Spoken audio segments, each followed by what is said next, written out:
કે મારી અમારી ભક્તિ પાછી પડે છે, અમે ભક્તિ કરવા લાયક નહીં. તો તમે બે શિંગડા વાળા છો? શા થે કોઈ શિંગડા વાળા હોય રાક્ષસ, એ કદાચ દેવી શક્તિના લાયક ના હોય.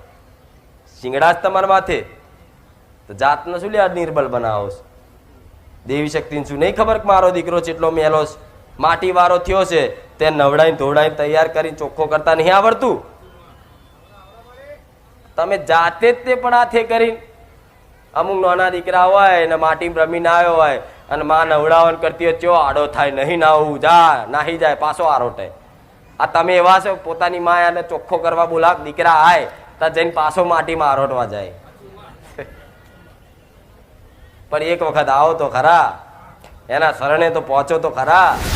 નવા નવા આયા છે, નવી નવી ભક્તિમાં કદાચ લાગ્યા હશે, રંગ લાગ્યો હશે, અને ભક્તિ કરતા કરતા 2 વર્ષમાં તો ઓહો જે માગ્યું બધું હાલી દીધું.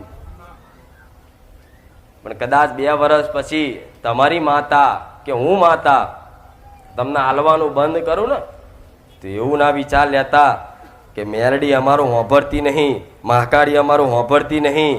પણ એ માં 2 વર્ષમાં જે તમને ખવડાયું ને, એ 2 વર્ષ પછી તમે એની જોડે કઈ રીતે ભાવ રાખો છો ને, એ પરીક્ષા 100% કરશે. હું મેલડી આવું કહું છું.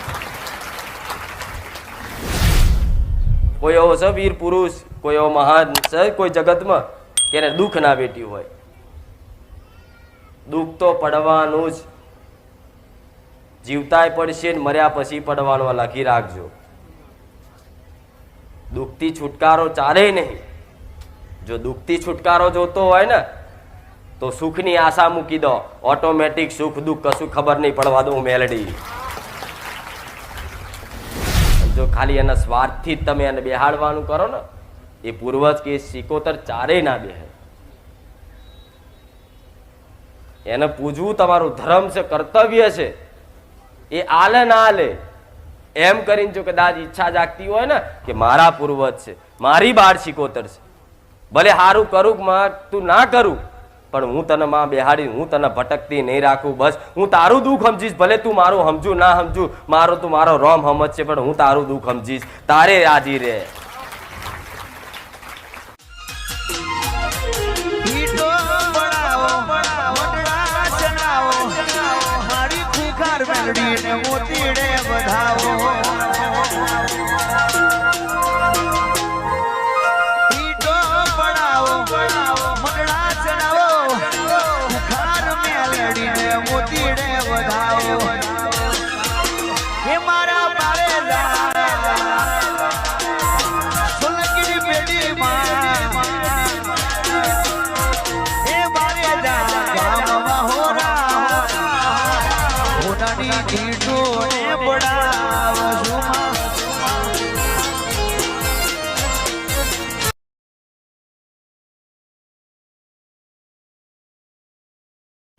ફરી એકવાર આશા જાગી છે.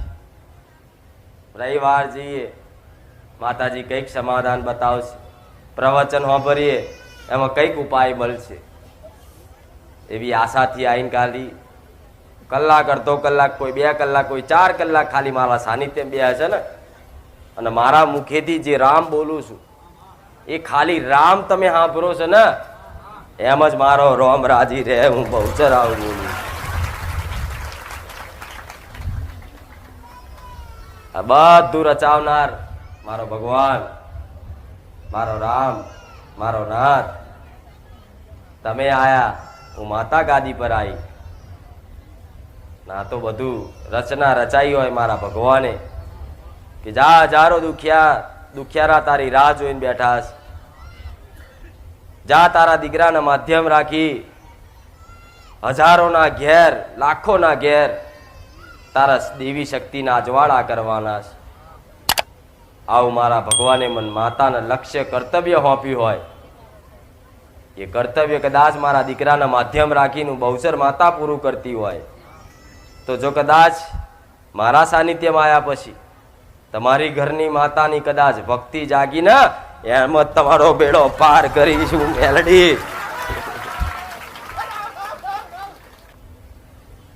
ધર્મના માર્ગ ઉપર સત્યના માર્ગ ઉપર ચાલવું એટલે બહુ કઠિન, બહુ જ અઘરું. પણ છતાંય મારા સાનિધ્યમાં આવીને સુધર્યા નહીં ભલે, પણ સુધરવાની ખાલી કોશિશ કરીને એમાં હું મેલડીને મારો ભગવાન રાજી છું.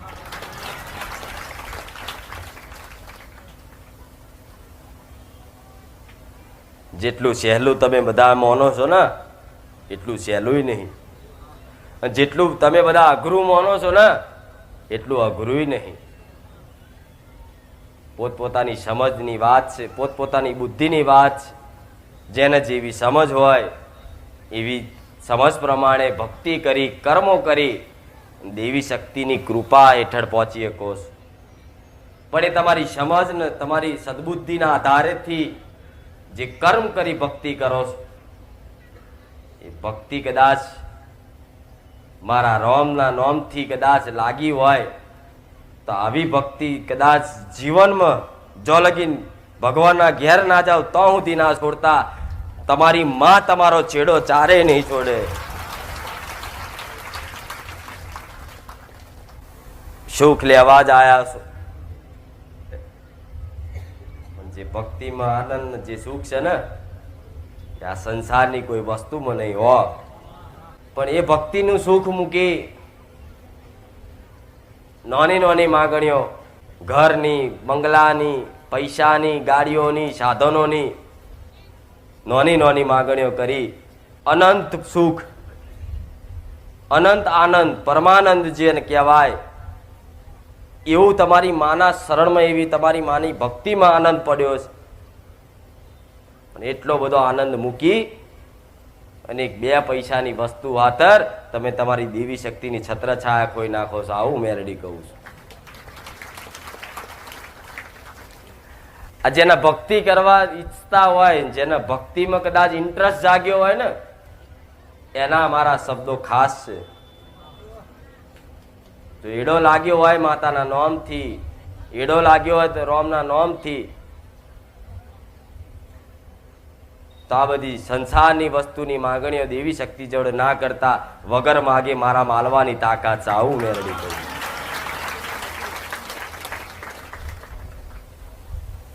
એક સમય કદાચ ગમે તેવા દુઃખ પડી જાય, કષ્ટી પડી જાય, પણ સાચો ભક્ત તો એ કહેવાય કે દુઃખ પડ્યા છતાંય તે પોતાની માન નાખે, માં મટાડિયાલ, એના સાચો ભક્ત કહેવાય.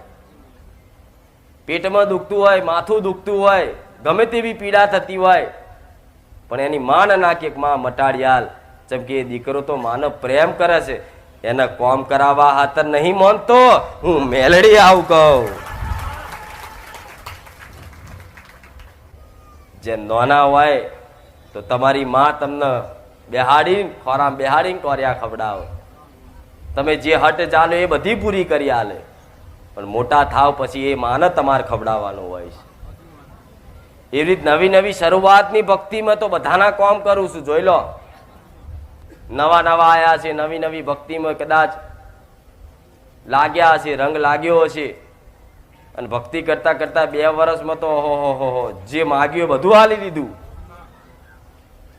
પણ કદાચ 2 વર્ષ પછી તમારી માતા કે હું માતા તમને હાલવાનું બંધ કરું ને તો એવું ના વિચાર લેતા કે મેલડી અમારું હોંભરતી નહીં, મહાકાળી અમારું હોંભરતી નહીં. પણ એ માં 2 વર્ષમાં જે તમને ખવડાયું ને એ 2 વર્ષ પછી તમે એની જોડે કઈ રીતે ભાવ રાખો છો ને એ પરીક્ષા 100% કરશે. હું મેલડી આવું કહું છું. આજ કઈ કહેતા હોય છે કે માં અમે દીવાબત્તી ચાલુ કરી 6 મહિના કમ્પ્લીટ રહ્યું પછી પાછું અમારે દુઃખ પડ્યું. તો તમને આટલું દુઃખ નહીં બેઠાતું? કઈ ભાવિકોની અરજી હોય છે, પ્રાર્થના હોય છે, કમ્પ્લીટ થઈ ગયું હતું 6 મહિના પછી એમને પાછું તકલીફ પડી, તો શું તમને આજીવન આવો નવો દિવસ રહેશે બધાનો? કોઈ એવો છે વીર પુરુષ, કોઈ એવો મહાન છે કોઈ જગતમાં કે એને દુઃખ ના બેઠ્યું હોય? દુઃખ તો પડવાનું જ, જીવતાય પડશે ને મર્યા પછી પડવાનું. લખી રાખજો. દુઃખથી છુટકારો ચાલે નહીં. જો દુઃખથી છુટકારો જોતો હોય ને તો સુખની આશા મૂકી દો, ઓટોમેટિક સુખ દુઃખ કશું ખબર નહીં પડવા દઉં મેલડી. કઈક આશા હોય ને આશા રાખી હોય ને આશા પૂરી ના થાય તારે માણસ દુઃખી થાય ને. પણ આશા જ ના રાખી હોય તો દુઃખી થાવ. તમે મારી જોડે આશા રાખીને આયા છો કે અમારા દુઃખ દૂર થઈ જાય, અમારા ઘર બર બની જાય, દીકરાનો સંબંધ થઈ જાય, અમારા જમીનનો ડખો પતી જાય, નોકરી મળી જાય, બધી આશા રાખીને આયા. અને આશા પૂરી ના થાય તો તમે નિરાશ થઈ જાઓ, દુઃખી થાવ. પણ દુઃખી ચમ થાવ? આશા રાખી અને આશા પૂરી ના થઈ એટલે. પણ મારા સાનિધ્યમાં આવ્યા પહેલા જ તે આશા જ ના રાખી હોય મારું કામ થાય કે ના થાય, મારા મેલડીના પારે જવું છે, બસ એના પ્રવચન અમને વાલા છે, હું મેલડી આવું છું. તો કદાચ તમારું કામ નહીં થાય ને તો તમે દુઃખી નહીં થાવ, જેમ કે આશા નહીં રાખી. પણ આજ તો તમારે દીવો કરીને તરત આશા રાખીશ. દીવો કર્યો, પ્રાર્થના કરી અને હોજે તે કે હારું કોમ બોમ થયું નહીં થયું, કે હારું 3 દાડા થયા દીવો કરી, આજ અઠવાડિયું થયું, 10 દાડા થયા, કોઈ કે હવા મહિનો થઈ ગયો, કોઈ કે 6 મહિના થયા મારી 12 નો દીવો કર્યો, કોઈ પોદડું નહીં હલ્યું. તો દેવ શું મશીન છે એટીએમ? આ ઘસ્યું ના કાઢ્યા પૈસા. જે સ્વાર્થથી કરે છે ને એના માટે બેકાર છે દીવા, બેહાડવું બેકાર છે. બસ તમારે તો તમારું કામ થઈ જાય. હું એવું કહું છું, કામ કરાવવા માટે 5 રવિવાર ભરો ને એક કામ માંગો, હું મેલડી પૂરું કરી આવીશ.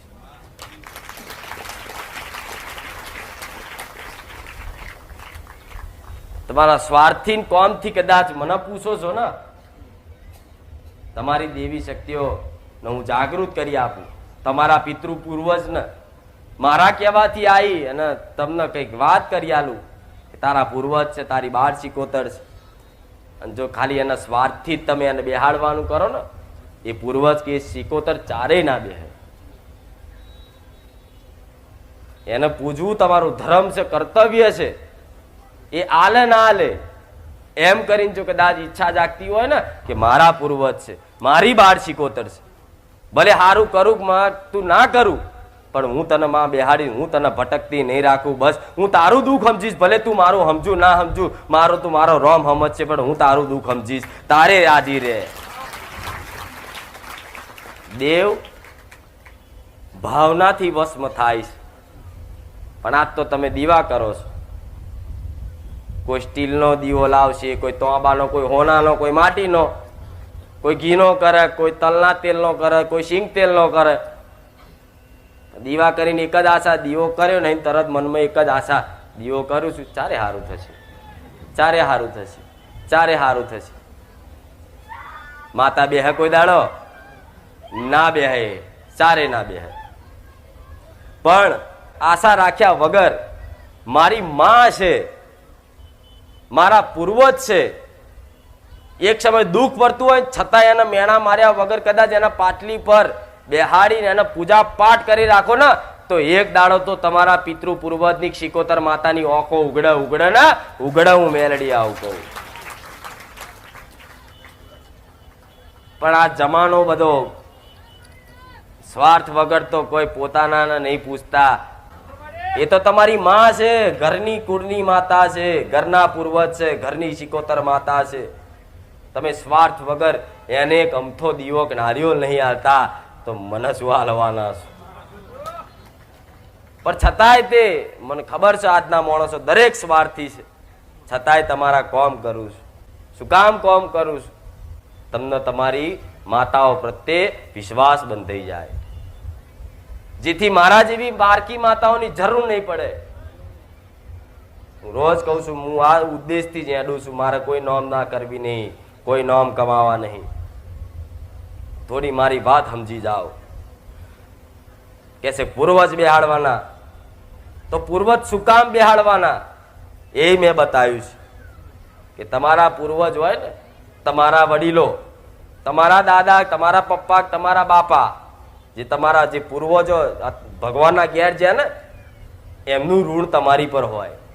એ તો ખબર છે ને, દાદા દાદીનું, મા બાપનું ઋણ હોય. એ ઋણ ચૂકતે ના કરો ને તોય તમે દુઃખી થાવ.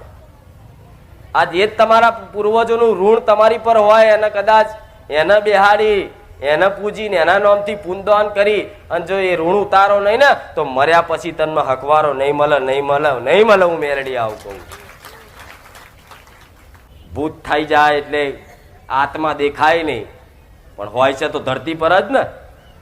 કે છે ભગવાનના ઘેર જતા રહ્યા. જો ભગવાનના ઘેર તમારા પૂર્વજો જતા રહ્યા હોત ને તો આ તમને નડવાન મારવા ના રહેત ઘેર, ચારનાય જતા રહ્યા હોત. અને 80% ઘરમાં પૂર્વજનું દુઃખ છે, પિતૃનું દુઃખ, શિકોતર માતાનું દુઃખ. મેં તો એ પહેલા કીધું તું ખાલી તમારા ઘરના પૂર્વજો અને તમારી ઘરની શિકોતર, બાળ શિકોતર ને ખાલી અપનાવી લો. બધી માતાઓની કૃપાની જરૂર નહીં પડવા દો. હું મેલડી આવું કહું. સમ માતાઓને પૂજવા વાળા હજારો લાખો પડ્યા છે, પણ તમારા પૂર્વજને પૂજવા વાળા તમે એકલા જ છો. નહીં બાજુવાળો દીવો હાલવા આવો, નારિયેળ બાજુવાળો નહીં હાલવા આવો, પાણી પીવડાવવા બાજુવાળો નહીં આવે, તમે જ આવશો. એટલે તમારા એ પૂર્વજોનો તમારી જોડથી જ આશા છે, બીજા જોડથી આશા હોય. આ તમે મને નારિયેળ ના હાલો તો લોન તમારું ને હું બીજા ભાવિકનું લઈ લઈશ. મારે તો હજારો છે, પણ કહે છે કે પૂર્વજ બેહાડ્યા, અમારું કામ નહીં થયું. તો કામ કરાવવા બેહાડો છો તમે. એમને પૂછવું તમારું ધર્મ નહીં? શું એમનું ઋણ તમારી પર નહીં? પણ આ બધી કર્મની ધર્મની વાતો આ બધી છે ને, ભેંસ આગળ ભાગવત આવું લાગે છે મને અમુક વાર. છતાંય હું કોશિશ કરું છું કંઈક કરતા મારો ઉપદેશ મગજમાં ઉતરી જાય ને 1000માંથી વધારે નહીં પણ 20 જણાએ કદાચ પાલન કરશે ને અને 20નો બેડો પાર થશે ને તો હું મેલડી રાજી રહીશ. કેવો જમાનો છે નહીં? પોતાના માનવામાં સ્વાર્થ. એટલે નહીં કહેતા ભગવાન કે કોઈ કોઈનું નહીં, એકલા જ આયા ને. કોઈ જોડે તમારા ભાઈબંધ ને કહેજો એટલે હેડો હું કાલ મરવાનો માર જોડે આવશે. તમારી પત્નીને કહેજો કે ભાઈ હું 4 દાડા પછી મરી જવાનો છું, તું તૈયાર રહેજો મારી પાછળ. આવશે? તોય મારું મારું મારું નહીં તો કોઈ નહીં થતું તમારું. માતાઓ જ થાય છે એક જ. તમારું કોણ થાય? તમારી માતાઓ જ, બીજું કોઈ નહીં. તો મારું મારું કઈ તમારી માન જ કહો, માં તું જ મારી, હું તારો, બીજું જગત કોઈ નહીં.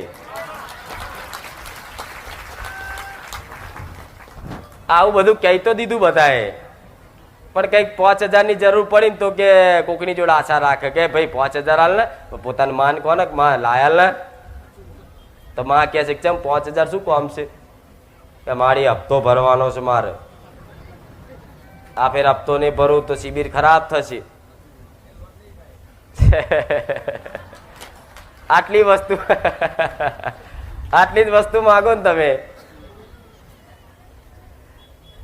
મારો દીકરો છે ને તો એને માથું ચડે, તાવ આવે, શરીર છે, ઠંડી લાગતી હોય, ઠંડીમાં ફરે, ઠંડુ પાણી પીવે તો તાવ આવે. તો મન માતાને એમ કે માડી શું કરું? હું કહું ગોરી ખાઈ લે. તો ખાઈ લે. શું લે મારી કૃપા બગાડે? બેલેન્સ પડ્યું છે એ બધું તમારા ખાતામાં. દીવનું ખાતું નહીં કહેતા, એમાં તમે જે ભક્તિ કરો ને, ધારો કે એક દિવસ તમે દીવો કર્યો એટલે એ એક દિવસનું દીવાનું એ ફળ ભેગું થાય, બેલેન્સ ખાતામાં જમા થાય તમારી માને. 2 દાડા કર્યો, 4 દાડા કર્યો, 10 દિવસ કર્યો, 20 દિવસ, 25 દિવસ, વરસ કર્યું, એ વરસનું ભેગું થાય. હવે તમે આજ દીવો કર્યો, હોજે માથું ચડ્યું કે માડી માથું ઉતાર દે ને. માતા કે લેહાડ આજે દીવો કર્યો ને તને હિસાબ આપી દીધો, માથું ઉતાર દીધું. બીજે દિવસ દીવો કર્યો, બીજે દાડ ઢેચણ દુખે કે માડી આ બહુ દુઃખ સારું. માતા કે હાર તાર તે બીજે દાડા દીવો કર્યો એનું ફળ આપી દો, આ ઢેચણ મટી જાય જા. ત્રીજો દાડો થયો, દીવો કર્યો, ત્રીજે દાડ કોકનું આવ્યું, બાજુ વાળા બીમાર થયા, માડી મટાડ દેજે. માતા કે હાલ લ્યા એનું મટાડ દો. એટલે રોજ તમે પેલું પૈસા નાખો ને ઉપાડો, પૈસા નાખો ને ઉપાડો, ગલ્લો ભરાય. બહુ ઝીણી વાત છે, તમે સમજો શું કહું છું. એટલે કદાચ હું એવું કહું છું, બહુ અતિશય આવી પડે તારે દેવી શક્તિને કહેવાય, નકર ખાલી એની ભક્તિ જ કરે રાખો, વગર માગે મળશે. હું મેલડી આવું કહું. મારા દીકરાનો દાખલો ચમ આલું છું કે એને નહીં માગ્યું ને એટલે આ વ્યાજનું જે એને જમા રાખ્યું ને આ વ્યાજમાં જ જાય છે બધું. જો આ વ્યાજ જ છે, મૂડી તો એમની એમ પડી છે, જે દાડ માગે દાડ હું ગોડે પાછી ના પડું જગતમાં. તો તમારી માતાનું આવું જ ખાતું છે મારા જેવું, કે અમારી ભક્તિ પાછી પડે છે, અમે ભક્તિ કરવા લાયક નહીં. તો તમે બે શિંગડા વાળા છો? શા થે કોઈ શિંગડા વાળા હોય રાક્ષસ, એ કદાચ દેવી શક્તિના લાયક ના હોય. શિંગડા જ તમારા માથે, તો જાતને શું લે નિર્બલ બનાવો છો? દેવી શક્તિને શું નહીં ખબર કે મારો દીકરો જેટલો મેલો માટી વાળો થયો